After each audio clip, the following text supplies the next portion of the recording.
জীবনের প্রথম আমি আজকে মসজিদে নামাজ আদায় করলাম। এর আগে কখনো নামাজ পড়িনি মসজিদে। খুবই ইচ্ছা ছিল মসজিদে নামাজ আদায় করার, সেই ইচ্ছেটা পূরণ হয়ে গেল। আজকে শুক্রবারটা আসলে সত্যি অনেক ভালো কেটেছে। এই শুক্রবারটা এত ভালো কেটেছে আলহামদুলিল্লাহ। তাকরিম প্রত্যেক শুক্রবারে এখন নামাজে যায়।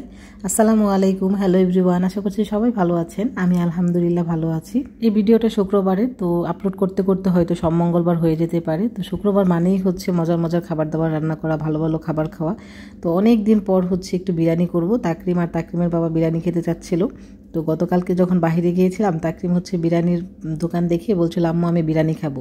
তো ওকে আমি কথা দিয়েছিলাম যে আম্মু কালকে তোমাকে বিরিয়ানি রান্না করে দিব।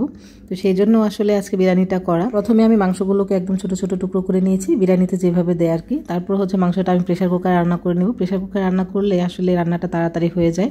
তো প্রথমে পেঁয়াজটাকে একটু বেরেস্তার মতো করে নিয়ে মাংসটা একটু তেলে ভেজে তারপরে বিরিয়ানির মশলা দিয়ে দিলাম।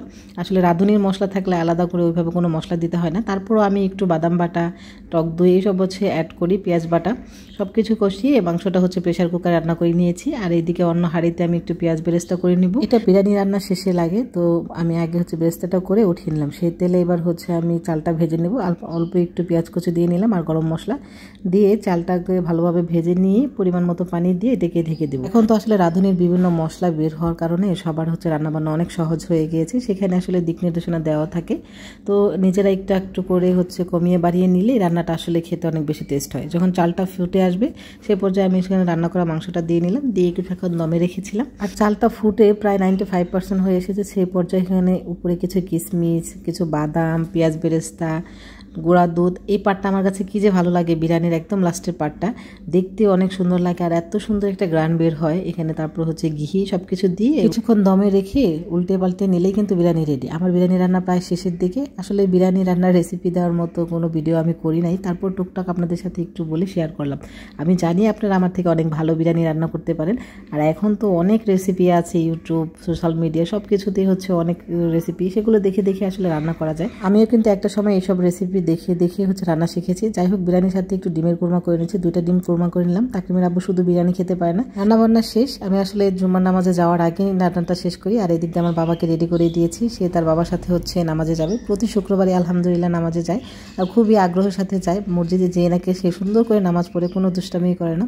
তো খাওয়া দাওয়া শেষে বিকালে রেস্ট নেওয়ার পর আমরা একটু বাইরে বের হয়েছিলাম। শুক্রবার বিকেলে একটু বের না হলে কেমন জানি ভালোই লাগে না।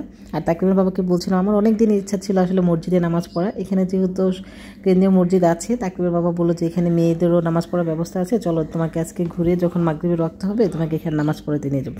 যেই বলা সেই কাজ, ঘুরে ফিরে যখন মাগরিবের ওয়াক্ত হয়েছে এখানে নামাজ পড়ে নিলাম। আর তাকরিম এখানে একটা খেলার সাথী পেয়েছে, ওই বাচ্চাটার আম্মুও নামাজ পড়ছিল। তো এরা দুজন খুব সুন্দর করে খেলছিল, মানে খেলার সাথী পেয়েছে।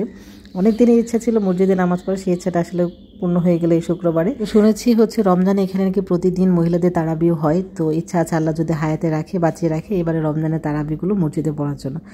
আর জুম্মাবারেও আসার ইচ্ছা আছে, যদি জুম্মাবার মহিলাদের জামাত হয় তাহলে আসবো। যাই হোক, নামাজ টামাজ পড়ে এবার বাসার দিকে রওনা দিচ্ছি। দেখেন অলরেডি কিন্তু সন্ধ্যা হয়ে গিয়েছে, সবাই নামাজ পড়ে মসজিদ থেকে বের হচ্ছে। আজকে ভিডিওটা এখানে শেষ করছি। সবাই ভালো থাকবেন, আমার জন্য দোয়া করবেন। আল্লাহ হাফিজ।